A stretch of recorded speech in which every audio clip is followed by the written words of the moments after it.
co-hosting the podcast, This Filipino American Life. Tifal! And some fun facts about him. In his free time, he practices Kali and yoga, plays basketball, and talks to Noel Figueroa and Nate Mina every day. He's also an OG Barky. Please give all your attention to Joe Bernardo.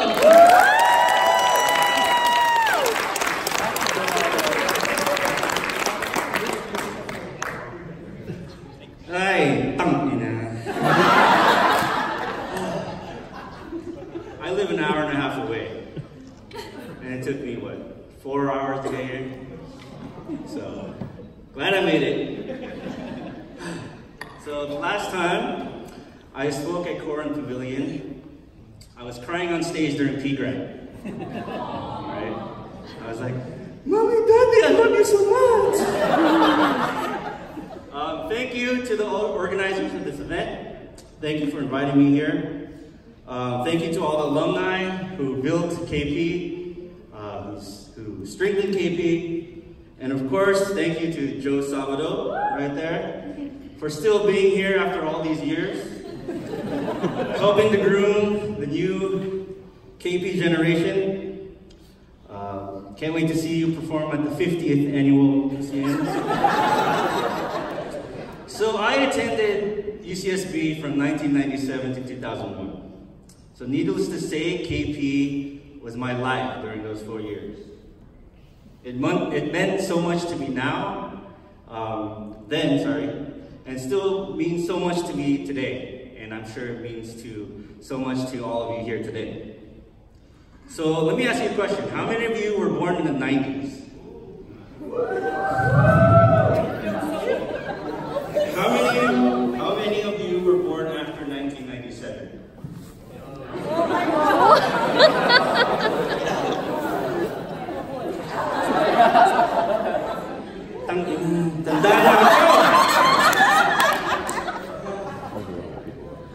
So let me give you a bit of a history lesson. When I was a freshman back in 1997, KP was at its lowest point. KP was on the brink of dissolution.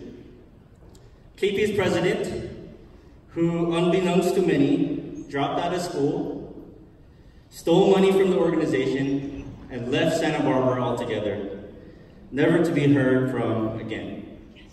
FYI, this is the reason why we have the co-chair system now, so that there are more checks and balances in the KP Corps. So, needless to say,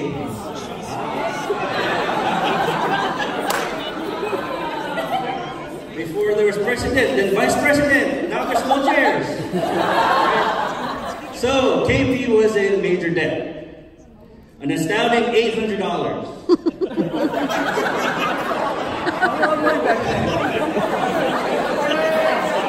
Hey, that was like 3 months rent to a student back in the day. Yes, 3 months. So, aside from the debt, PCN had become its own organization, separate from KP, and the more progressive-leaning student members splintered from KP and created its own Filipino organization. Morale was low, and former members became disillusioned with KP altogether. A handful of freshmen, many of which are at that table right there, inherited KP in shambles. Yet we nonetheless dedicated blood, sweat, and tears to this organization. Why? Why do we care so much about a small little Filipino club in a university so far from any other Filipino community out there? Because we, like many before us and many after us, believed in KP's potential to transform lives. So back then, as it probably is today, being a Filipino in a white space like UC Santa Barbara is difficult. Affirmative action had just ended the year I started here, and the conservative elements of the state threatened to end funding to ethnic studies and organizations like KP.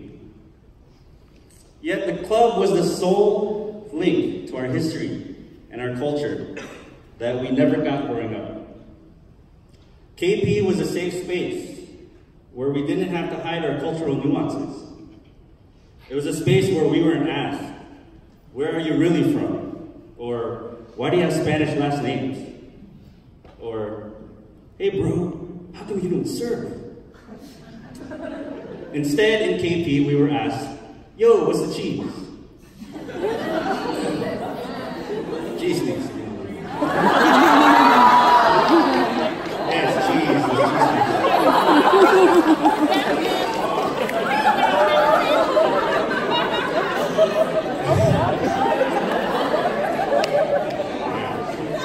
So some of those people there are like the cheese mix kings.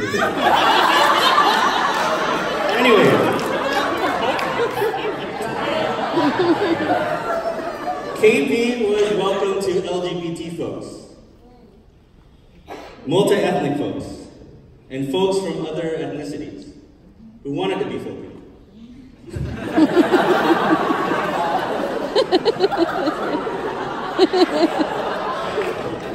Right? Gay men. KP was a place where we educated ourselves about the Filipino-American War, about the Delano grape strike, and Los Angeles' historic Filipino town. Because the administration would never give proper funding to Filipino-American studies courses that educate students about the real fundamentals of American history. Many of us now are taking what we learned from KP and applying it to our current lives and careers. We are fighting for diversity in our respective fields, whether it be higher education, government, tech, law, arts, fashion, healthcare, or even pharmacy. We believe that hashtag diversity matters and are trying to change the negative images of Filipinos through entertainment and popular media. We are aspiring entrepreneurs and building bridges here in the United States and in the Philippines. And we are fighting for education and equity for the Filipino-American community so that others may have it better than what we had. KP was a space where young people discovered who they were and what talents they possessed. Countless students come into KP shy and introverted and eventually come out of their shells, myself included. It was a venue where young college kids discovered they could organize people, learn real-world skills, explore their creativities, and perform their hearts out, whether it's a coffee shop in IV or the stage of PCN. KP allowed students who were traditionally locked out of mainstream venues because of who they were to hone their God-given talents and skills. And of course, KP was a space where we fostered community. We could go on and on and on today and talk about all the stories we had here at UCSB. And that's why we're here, right? I certainly have great memories here. Lahat mga kalokohan natin. I remember the time when we had an illegal bonfire on the beach. And we ran like cockroaches when the police shined their lights on us. I could also recall throwing a really good party at Park Place.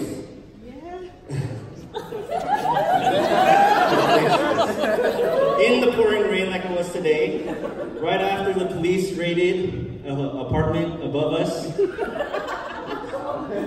because it was a drug raid, basically.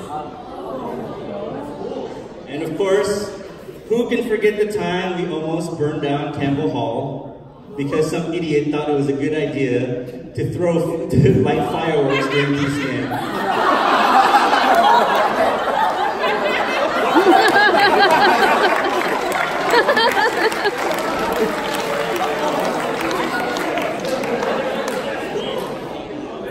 So these memories with our friends and fellow KP members are always the most vivid, always. Because we understand that we can't accomplish anything in this world alone. We are all here because someone reached out to welcome us, and helped us out in our academic, professional, or personal lives. And we must pay it forward. Can any of us here imagine our lives without our friends here in KP? I certainly can. Many of my best friends, again, some of those at the table, I met through KP, and I serve as Nino to many of those children, or their children. Sabi ko, tanda na ako. And many of folks here have met their spouses through KP. Right?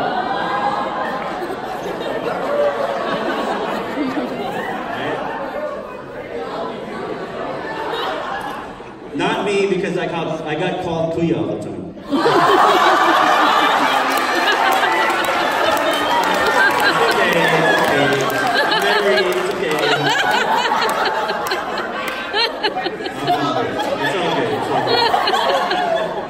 But yes, many marriages produce beautiful, vibrant Filipino children together, and they are passing their traditions to the next generation.